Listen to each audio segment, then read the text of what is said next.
जय शिवराय, नमस्कार। इथे बघू शकता घोसावळ आणि चवळीची वेल ही एकत्र आहे। तर त्याची जी पाने गळून पडलेली आहेत इथे बघू शकता। हे पहा, हे निसर्गाचं चक्र आहे। इथे तुम्हाला लाईव्ह दाखवतो।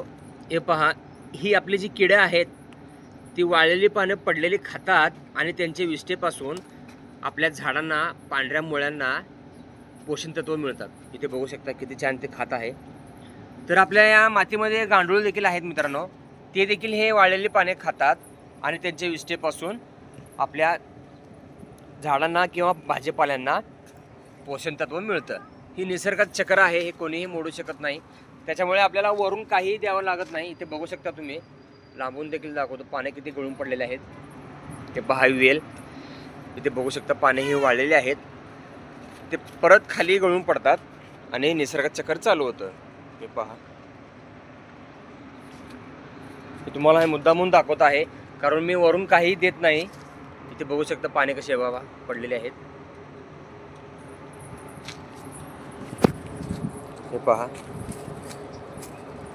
असे पिवळे पाने तुम्हाला दाखवलं मी लाईव्ह।